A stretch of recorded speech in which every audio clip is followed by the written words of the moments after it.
First of all, I appreciate the opportunity to come speak with you guys tonight. It's an honor and we're blessed to be here to share some information with you. What I would like to do is let you know that we're here to share information, specifically drug information on stuff that's going on in your community.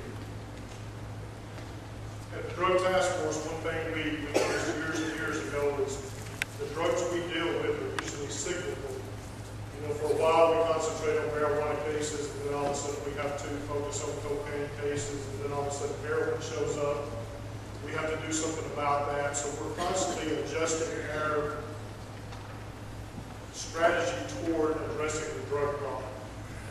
Now, a couple things we're going to cover tonight that I would like to share with you, specifically concerns young people in the community. You know, one thing that we've seen over the past, actually 5 years, going back to 2010, is this new trend toward synthetic drugs. And that's what I'm going to describe to you tonight is basically synthetic drugs. Now, I've had people ask what's the difference between synthetic drugs and other kinds of drugs. And basically, synthetic drugs are man-made drugs, man-made versions of controlled substances that have been available for years and years. The unfortunate thing about the trend that we're dealing with now is you don't necessarily have to set up on a drug dealer's house to try to make a drug case. You don't have to visit a drug dealer's house to purchase drugs anymore. Whether it's methamphetamine, cocaine, heroin, marijuana, it doesn't matter. It doesn't matter if it's prescription controlled substances. And nowadays, those controlled substances are available to anybody that is willing to pay for them over the internet. What we want to share with you tonight is some of the scary things that we've seen when we've done some investigations as it relates to synthetic marijuana. Now, over the past few years, specifically the last 3 or 4 years, we're getting more and more complaints on synthetic marijuana. Now, when I know synthetic means man-made, and I know it's man-made marijuana, but I thought when we first started looking into these complaints we were getting at our office, I figured somebody went to or took a marijuana plant and somehow chemically changed that marijuana plant so it's not necessarily still marijuana, but you can get high from it. And what we found out was nothing could be further from the truth. And we want to share basically our education, what we found out when we started looking into synthetic marijuana and how it affects not only Lauderdale County, but specifically Florence. The stuff that I'm going to share with you today is not necessarily stuff that happens in big cities. I mean, what I'm going to show you today is stuff that's happened in our backyard, that's going on right down the road. Stuff that was being sold for a period of time at local convenience stores and tobacco shops in Lauderdale County. I do want to let you know that I have a lot of information I want to try to cram in a short period of time. If you have any questions, please save those questions to after the presentation. I'll be glad to stay and answer all the questions that you have, and I hope you have a bunch of them as we did when we first started looking into synthetic marijuana. Now, one of the misconceptions about synthetic marijuana or spice is it's not necessarily just a plant material that you can get intoxicated by or gets you high. What we found out was synthetic marijuana is basically a mixture of herbal plant products, which we're going to call botanicals, and we'll show you a picture of all the botanicals and stuff that we're dealing with. But these plant products are actually sprayed with a chemical that causes you to get intoxicated. So it's no longer like a marijuana plant. If you just smoke the marijuana plant to get high, it's actually a man-made powder or chemical that's sprayed onto a plant-like material, and that's what you smoke to get high. The unfortunate thing is we started seeing kids who thought, well, this is a legal way to smoke marijuana and get high, to sell it at a store, so it must be safe. But what we found out was we've had numerous overdose cases and overdose deaths based on what people think was a safer version of marijuana. And we want to share some information with you to let you know it was anything but that. Basically, it's plant-like material that's actually sprayed with man-made powders. We'll show you examples of that. This is what was concerning to us when we started really looking into the strengths of these powders that they were introducing into this plant-like material. Now, one thing I want you to pay attention to is specifically these little initials right here. When we would actually send these drugs off to have them tested, and they started coming back with these identifiers, they started coming back with initials. What you see right here is CP47-497, CP55-940. That's just different variations of the powder that they're introducing into this plant-like material to get you high. Now, when we would get those lab results back and we started looking at why kids were choosing to try this as opposed to regular marijuana, what we found out was the measurements on the strength of CP47-497 showed that it was 3 to 28 times stronger than regular marijuana. CP55 and CP940 was 45 times stronger than the average marijuana that we were seeing on the street. HU210, you'll notice right here, was 66 to 800 times stronger than regular marijuana. Now, that's not just our opinion, that's actually back to the laboratory testing that we had done on some of these synthetic marijuana that we had tested. What's important about those initials? HUCP, those have different variations, but as we get on into this presentation, what I want to point out to you is what you're going to see mostly is you're going to see the initials AM, you're going to see HU, and you're going to see JWH. Believe it or not, those are initials of the people who actually invented that synthetic powder, or that powder that enables you to get high, similar to smoking marijuana. Actually, they are proud enough of it that they want to put their initials on it, and that's disturbing to me. What's also disturbing is, specifically AM, that is a professor at a major university. JWH, John W. Huffman, is a professor at Clemson University who's actually making this powder and actually putting it out on the street so kids can get high. So those initials are important when we go into this investigation of how that relates to what's going on in Lauderdale County. When we first put this presentation together, it was basically to educate parents and grandparents. Because around 2010 to 2011, we got more complaints on synthetic marijuana than we did cocaine, heroin, and methamphetamine combined. We would have people call up our office and say, how can my child go down to the local convenience store and buy marijuana, smoke it, and get high? Why can't y'all do something about that? Well, I thought there's no way you can go to the convenience store and Florence and buy something that you can smoke and get high. And what we found out was, yes, indeed you can. So when we first started putting this together, we wanted to be able to show parents and grandparents the difference between regular marijuana and synthetic marijuana, because this was new and it was different. When we first started researching it, this is what we found out. Synthetic marijuana is not marijuana. It's a powder. That powder was actually being sold legally as an incense or a potpourri. And I'll show you some examples of that later. But what you need to know is synthetic marijuana is not a plant. It's not marijuana that's been chemically changed. It's actually a powder. This powder is what is anywhere from 300 to 800 times stronger than marijuana. It is man-made, it's made in the laboratory. These next few pictures are examples. Unfortunately, or hopefully, you will never get into your child's car, you never look in their blue jeans when you're washing clothes at night and find something that looks like this packaging. Marijuana, regular marijuana on the street, when it's sold, is usually in a clear plastic bag or a Ziploc bag, called a sandwich bag. That's how you usually sell regular marijuana. What's different about this stuff here, what's different about synthetic marijuana, is the difference in the packaging. That it's no longer a sandwich bag, a Ziploc bag. Okay? This packaging has very vivid details and graphics, really bright colors. It's something to get your attention when you walk into a store.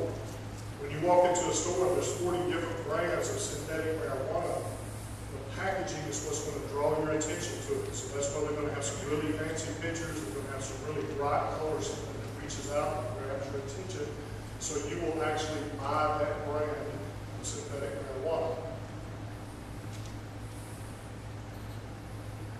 If you look really close obvious difference, so if you're educated about it, between marijuana and synthetic marijuana. There's some similarities, but there's a lot of differences. And what I want you to focus on is specifically the packaging. That is no longer a clear Ziploc baggie and a sandwich baggie. That's some kind of packaging that has those graphics and stuff on it. That lets you know the difference between finding regular marijuana and synthetic marijuana. Now, one of the questions I got asked a little bit earlier when I first got here was this stuff not illegal now? It's illegal to sell. It's illegal to possess.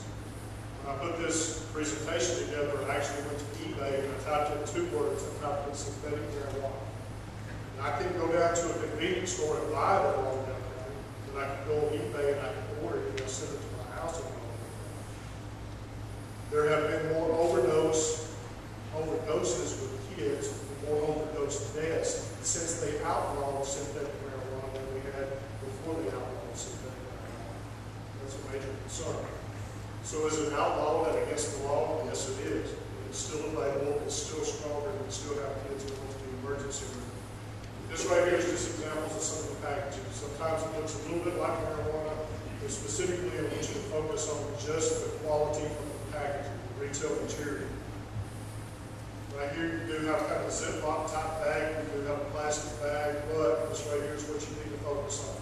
Those bright colors, those vivid details on the graphics let you know that what you have found is synthetic marijuana, not regular marijuana. Purple Diesel Spice. It's a popular brand.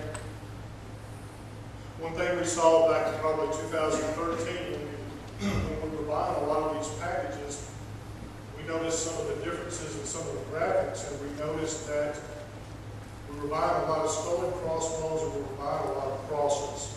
And we think that it's basically to capitalize on the popularity of some of the tattoos and stuff you see with young folks nowadays.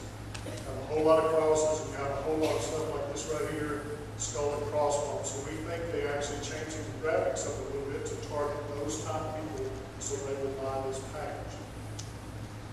If you look real closely, I hope you can see it right up in the top right-hand corner is something that was on all the packaging somewhere that we were buying in Lauderdale County. It says not for human consumption.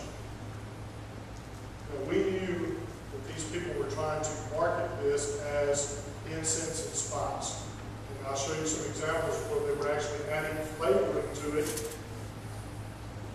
kind of like incense, so they would expect the ladies to go buy a packet of stuff, take it home, and put it in a little simmering candle, so your house would smell like orange or dreamsicle or grape or something like that. But actually, we know that was just a legal loophole they were using, so they were able to sell this stuff. They would put on the packaging not for human consumption, but they would sell it right next to the pipes and the roller papers and the bottles. So they knew exactly who they were targeting. They knew that people were going to put this in their body, and it was never meant to be an incense or a potpourri. Other examples of something that kind of mimics some of the popular tattoos. Very, very vivid graphics. That package is probably one of the brightest ones that we've ever bought. I've heard there was a Cloud 9. I did not know there was a Cloud 10. But I can tell you, if you put that up there with 30 different packs of spice, this is going to be the one that stands out to you just because of the graphics.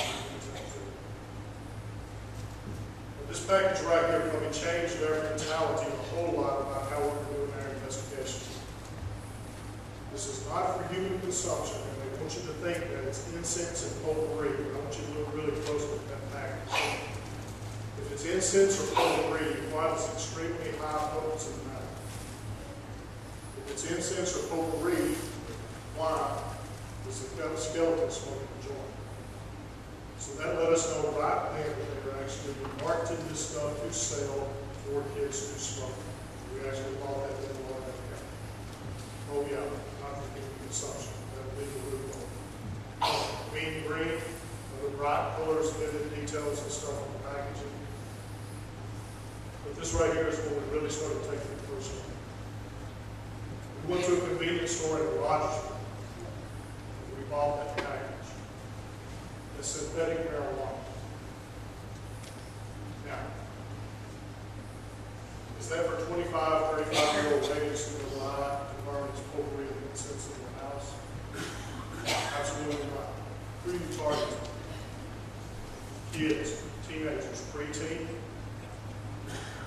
they smoking this stuff, we've got a consumer for life. We've got a customer for life.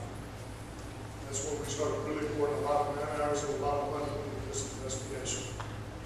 We called that logical. Screw these things. This right here is the actual page. This was in 2011. After it was made illegal, I go to eBay, and this is actually a screenshot of where I typed in synthetic marijuana. All I got to do is have a PayPal account and give them a credit card number and send that to my house. Now, the local recipe. What we were seizing on the street was a plant-like material. It was those botanicals that I'm telling you about. It was green and it was brown. But we knew when we started looking into this investigation that what actually gets you high is a powder. So we wondered how you actually did that. Do you get ready to roll up a joint like most people usually do, and right before you get ready to leak it, you take some of the powder and sprinkle it on the botanicals? That's what we thought. We were trying to figure out how you actually introduce that powder into that leafy material so you can get high. So we knew we had the plant-like material, we knew we had the powder, but we figured there was some kind of ingredient, there was something missing that would actually tell us how these guys got high off this stuff. So we want to share that with you. One night, I get a phone call from their dispatcher in Florence. It was a request to come to Cedar, Highway 72 at a convenience store. This right here changed everything in Lauderdale County for us. This is the disturbing investigation that I want to share with you. There was actually a Florence Utilities employee who was driving home. He was driving westbound Highway 72 towards Shoals Creek, and he runs over this ammo box right here. When he gets out to check the damage of his vehicle, he sees that ammo box, and for some reason he thinks he's run over a bomb. So he calls dispatch. Dispatch sends out the bomb unit. They go out and check out that ammo box, and it doesn't have any wires or any devices in it. It's not TV, so they know it's not a bomb. When they run the little robot over there, they see that it does have some powder inside that ammo box. So they can't identify the powder, so they think, well, it's not a bomb, so it may be some kind of hazardous material, so they call out the hazardous materials team. Hazardous materials team takes samples of all those bags right there. It's nothing they've ever seen before. They can't identify what those powders are. So, it's not a bomb. You can't identify it as hazardous material, but it's powder in a plastic bag. So it's got to be drugs, so let's call it drug task force. So when we get there, we're going to package it up as a meth lab, and we're just going to remove it from the scene so we can get traffic flowing again and kill it. So we get there, we package it up, I put it in the back of my vehicle. Put it in the back of my vehicle. Take it home because the next day we're going to destroy it like a meth lab.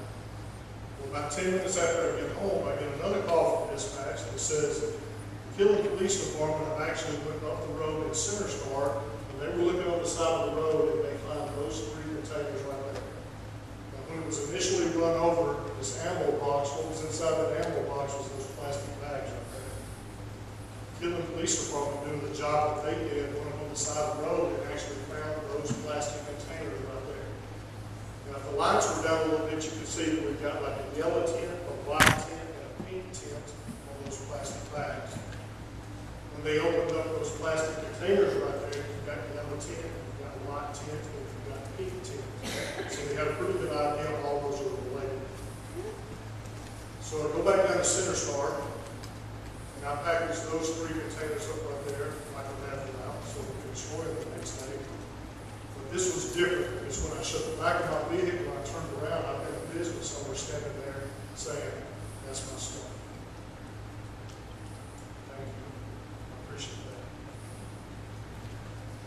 What you need to do is you need to give me an invoice showing that this stuff is yours. I need to see where you ordered it. I need you to show me ownership.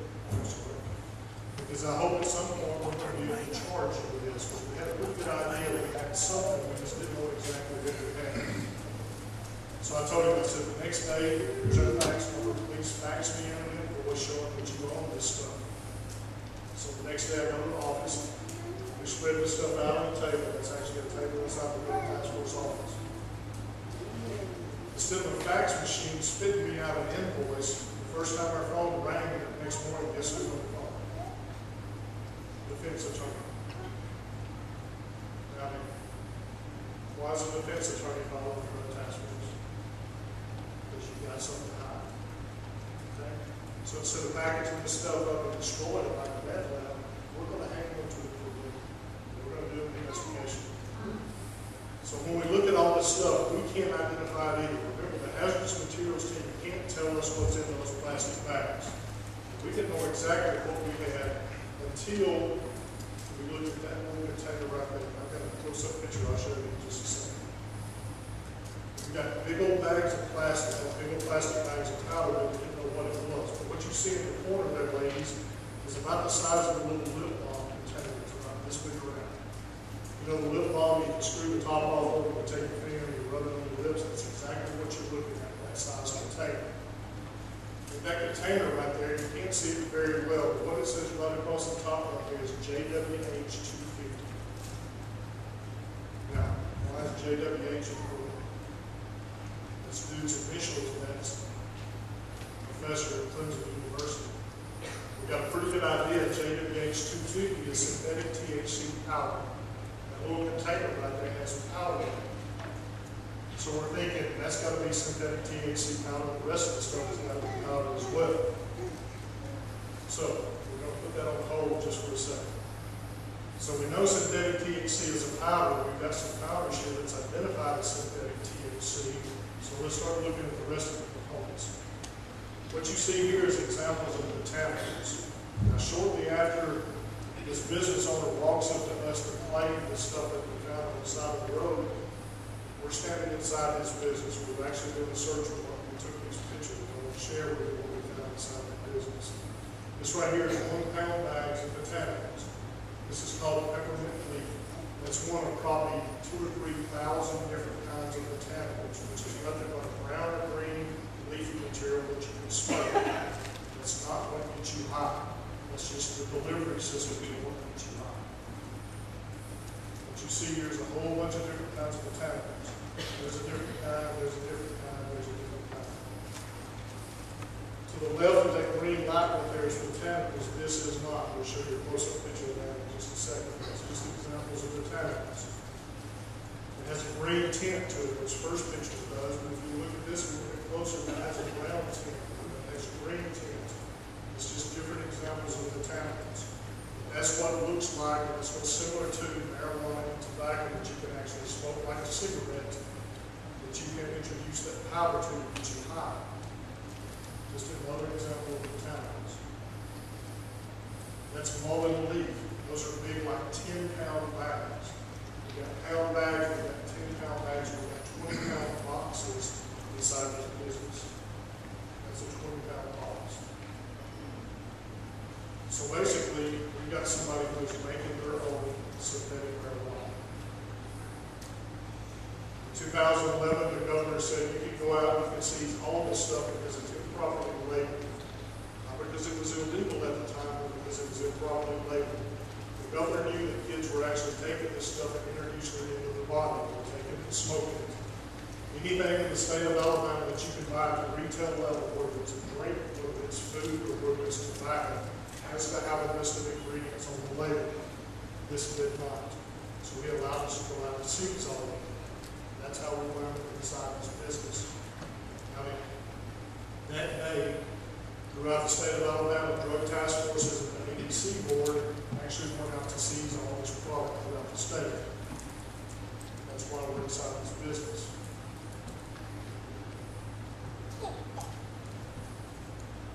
In Lauderdale County that day, 16 locations. 12 of those locations would just buy the stuff from a wholesaler, mark the price up, and put it on their shelf to sell. We had somebody locally who had to go on to multiple stores. I'm going to cut out the middleman. I'm going to buy the botanicals, I'm going to buy the powder, and I'm going to make it my own. I'm going to make my own recipe, and I'm going to put it on the shelf, and I'm going to make all of it. And that's what was happening. These pictures. Get back to the powder. This is close-up pictures of those powders that we did find out as synthetic THC. yellow tint, white tint. This is the opposite side of it.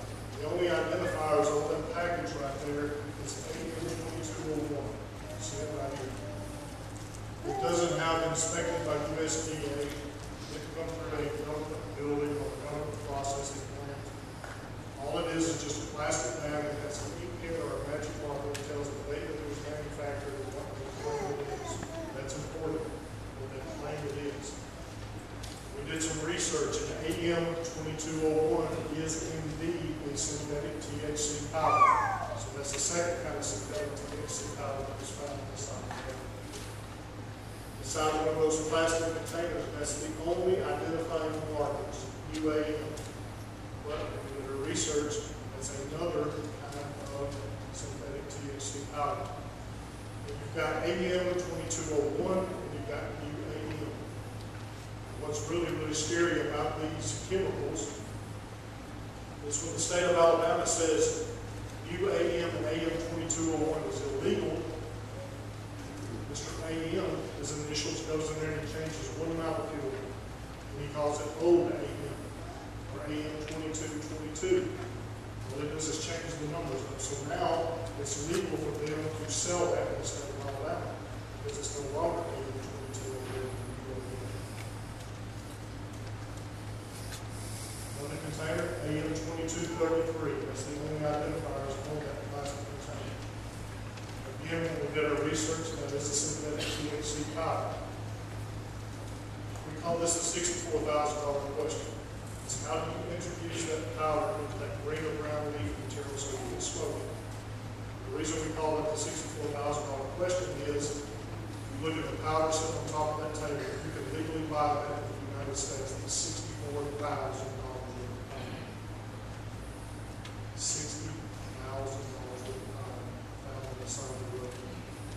Now, the night before we do these search warrants, we're outside a discount tobacco store. We'll take this picture. Can you tell what that is? That's 15 empty 5-gallon cans of acetone. Something similar to the fingernail polish remover, paint thinner. It's acetone. 15 5-gallon ones. So you're looking at what was 75 gallons of acetone outside a tobacco store. Okay. That was just where we west. When we go inside the business, there's another one. There's 16. We're in a tobacco store. What do you see right here? 1 gallon containers of acetone.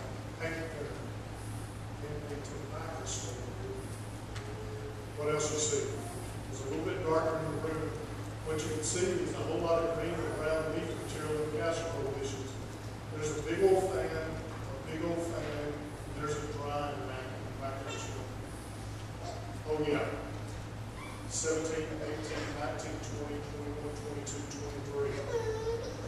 We're up to 115 gallons of acetone in the tobacco store. There's the drying rack in the back of the store. Here's what we found out. This guy's recipe for synthetic marijuana was take a casserole dish. Inside that casserole dish, pour some synthetic THC powder. On top of that synthetic THC powder, pour some paint thinner. Turns that powder into a liquid. Take the green or brown leafy material and dump it into the casserole dish. The green or brown leafy material soaks up all the acetone and now the powder that's a liquid into the plant material. You set it on a drying rack and you hope all the acetone evaporates before you put it in the pack and sell it. The 16, 17, 18, and 19-year-old kids. Been a whole bunch of cold houses in my day. I've seen that, a whole bunch of them. What you see right there, to me, is not somebody selling discount tobacco. You're looking at a drug deal. Looking at a drug deal. And I can tell you this before you ask, because I usually get this question. I cannot tell you whose business this is. Some of them can figure it out. This person was not arrested, was not charged, cannot be charged, will not be charged for these pictures. And I've got to share this information with you because he was selling this stuff to your kids. I got a 22-year-old daughter. This is a concern to me, so we're sharing this information. It's not a discount tobacco store. It's way beyond that. So, look a little bit closer. This is where we have the pictures of the families. Remember I showed you on the right-hand side of that green light. There's some different plastic bags that has that green brown leaf material. Instead of having labels on it that tells you that that's botanicals, what you have now is employees' names and initials. So what you have is the latest synthetic marijuana batch that they cooked up the last time they worked inside those business. When we did those search warrants that day, this person had 7 locations in 2 counties. All of it was being made in Cedar before it was being distributed in these 2 counties. This is a picture of this display case. There's a different brand, there's a different brand, there's a different brand. At that time, he had someone special. It was called Special Spice Orange, $5 for 1 gram. Not for human consumption.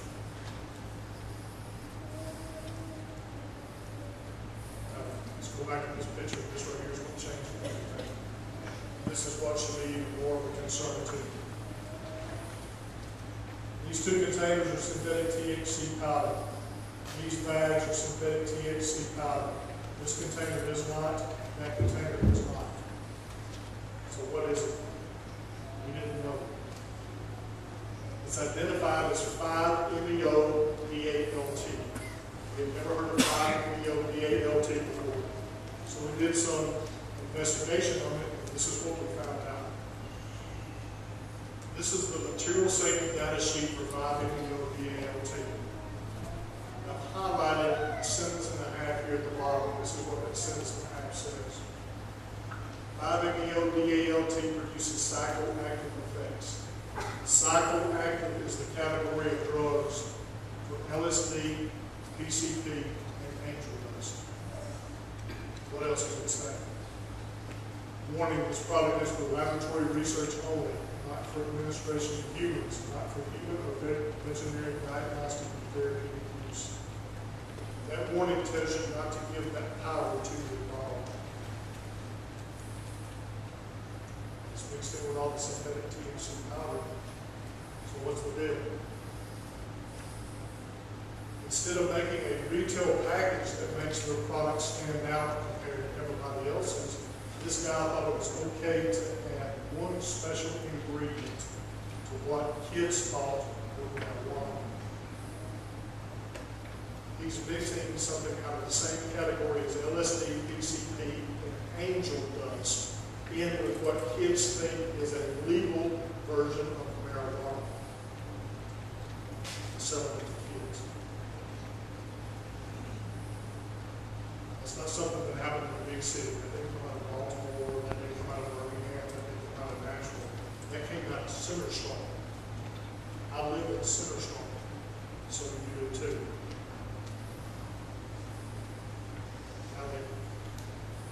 That day over the state of Alabama, there was no retail location that had more synthetic marijuana seeds down there than this store did in Cedar, Highway 72. There were over 300 pounds of this product in the seeds, and I want to kind of do some math and give you an idea of what we're talking about as far as retail potential. 300 pounds of synthetic marijuana product, 16 ounces in a pound is 4,800 ounces. 4,800 ounces times 28.35 grams per ounce is 136,080 grams. 136,080 grams times $10 per gram, which is an average of what he was selling it for, is $1.36 million. $1.36 million.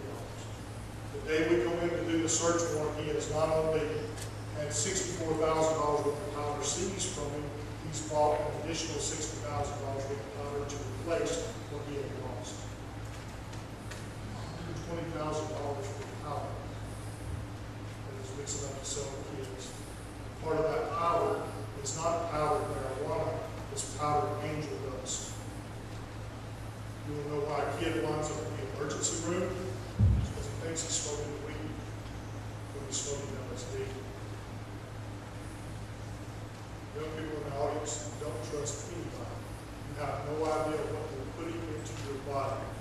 This is not me trying to tell you something to scare you into not using this drug. You are smarter than this. There's an example that somebody is doing it through your backyard, as long as you got money to pay for it. My question is, how do you walk away from $1.36 billion? Even though it's illegal? Remember I told you we got more overdoses now after it's been made illegal than we did before it was illegal. So that means somebody is still selling. So consider that. Now, real quickly, I need to touch on some other synthetic drugs. That's an example of a man-made version of marijuana. We've got other synthetic drugs that are showing up in the city, in Florence specifically, but throughout Lauderdale County. We want to focus on these down here, the synthetics, we call them M drugs. A lot of people call them bath salts. You may have heard that on TV. Bath salts, actually, the intoxicating effect comes from a clot plant. What you see on the screen right here is a clot plant. It's very similar to cocaine coming from the coca leaves, or marijuana from the marijuana plant. The bath salts is a synthetic version of how you get high from these plant products right here. There's not enough clot plants in the world to feed the addiction to all the people that need this kind of drug. So somebody goes into a laboratory and actually makes a man-made version of what you see on the screen right here. What we're dealing with in Lauderdale County is methadone and methadone. In the future, you're going to hear these referred to as M drugs. Okay, that's what we call them. Methadone mimics amphetamines. It's just a man-made version of a drug that gets you high just like an amphetamine was. Methadone or methylcathinone mimics MDMA and ecstasy. That's what we're dealing with now. We probably have about 150 cases of that in the last 2 years. In 2010, we got called to a male subject who was walking across O'Neill Bridge. When we get there, this is the first thing I see. I see plastic bags that has white powder in it. I think we got cocaine here. When we get to looking a little bit closer, one of those plastic bags is actually marked 3,4-methylene dioxy-N-methylcathinone. This is the first time we did a synthetic drug case in Lauderdale County. It was 2010. We're up over 150 cases now. This right here was the first one. 2010, this is everything we see out of his backpack. That white powder is no longer cocaine. We have white powder that's, remember, synthetic THC powder, synthetic marijuana. We've got stuff in this new synthetic M drug. We've got white powder that's cocaine, white powder that's heroin, white powder that's methamphetamine. You cannot tell nowadays when you pick up a plastic bag what's inside. 2011, 4 cases. 2013, we also had a FedEx package that was mistakenly delivered to the wrong address. We tracked this back to Southeast Asia because somebody said on Royal Avenue, very near Raleigh Stadium in Florence, out on the internet and ordered this package. So they didn't deliver it to Royal Avenue, they delivered it to Ridgewood Drive. So when we actually rolled up and took pictures of it, this is what you got. There's powders in that bag. This is the only identifiers to it. 531, 545.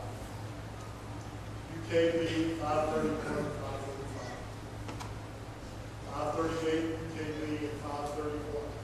550, 538, UKB. You have no idea what the order you do here and try to order these drugs. Nothing in there tells you what you're getting. You have no idea what you're putting in your body. This person on Royal Avenue thought it was okay to take some of this powder and put it in a capsule and sell it to somebody. This person is actually the source for the drugs that were sold to a 17-year-old also shows high school student who overdosed to Sunset Beach in 2013. This is a guy that overdosed off the internet. More examples of the time. We did a search warrant at his house, and we find these larger bags that he had actually ordered. This bag right here, the only identifiers on that bag is 504, 547, 541, and 518.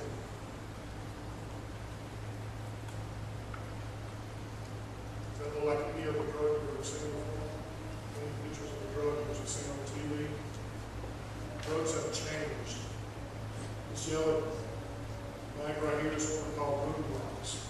Okay? You take those moon rocks and you mix it with water and you put it in an eyedropper. You take an eyedropper and you drop one drop on each one of those squares. There's 144 squares on each side of that water paper. That's the new acid. That's water acid. Now then, where's the quality control? You're sitting there and you're dropping one drop on each one of those squares. There is none. You have no idea what's in that plastic bag because all it's got on the label is 504. So somebody mixing some water in it, put it on some kind of paper and selling it for $25 a kilo. Drugs have changed. Tryptamines, we're also seeing a lot of what we call the T drugs. Tryptamines are DMT, DET, and AET. We've got M drugs and we've got T drugs. These T drugs specifically mimic mushrooms and LSD. Okay? Easily ordered off the internet. This right here is a bag of DMT. It was in that package that was mistaken for original dry. Over the years, remember, we have alcohol, we got the marijuana, we got some cocaine. In the last 2 years, all drugs have changed, and this is exactly what the trends that we're seeing. There is a new Alabama state law. This state law is kind of all-encompassing, and it says anything that is sold to mimic another drug is against the law now. Okay? Remember, we had a law that says you can't sell, you can't possess synthetic marijuana. We've got this law right here, we're not sure what kind of teeth that's going to have. Obviously, it's been in place since 2011. I've showed you examples of where 2013 we're actually seizing this stuff off the street. So this is some of the new stuff that we're getting with the law. Real quickly, I've just got a couple more minutes now. If we're talking about synthetic drugs, I've got to mention methamphetamine. Methamphetamine is a synthetic drug. It's a man-made drug. I'm going to tell you real quickly, we did the first meth lab in Lauderdale County history in 2001. The last meth lab we did about 2 weeks ago put us at about 334. 334 meth labs in Lauderdale County since 2001. 2008, we actually admitted we had a manufacturing problem here. We went out and arrested a bunch of people in 2008 in 2 different rounds. We started measuring our meth manufacturing numbers in December 2008. Between December 2008 and May 2015, we've made 1,231 meth cases. That's an average of 189 per year meth cases. We have 4 agents in the drug task force, and we did nothing but meth cases. We couldn't stay calm. Methamphetamine is the drug of choice in Lauderdale County. This picture is important to us because this picture was taken 4/10 of a mile from the building. This drug affects every community in Lauderdale County. Waterloo to Rogerville, this is the drug of choice. Now, real quick, faces of meth. There was a deputy sheriff whose job was to take your picture when you were arrested in Oregon. He would take your picture, but you also have the last picture you had the last time you were arrested. And he started noticing some of the deterioration of these people in between these before and after pictures. So he started documenting that. So when we started showing these before and after pictures, one thing kids would always ask us was, what period of time is it in between those pictures? So what we decided to do is share some of that with you. 18 months. 3 months. 1 year, 8 months,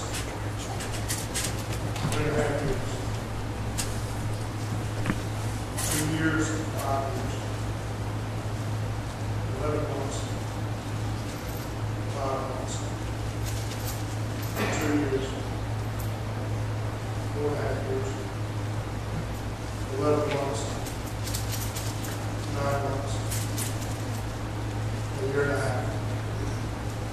4 months, 5 months. 2.5 years. 3 months,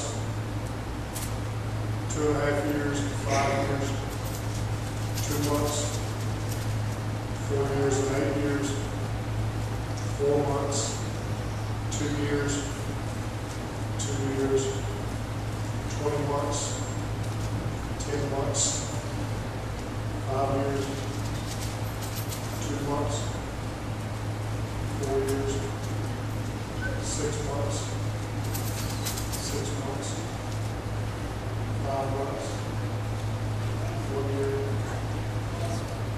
1 year, 10 months,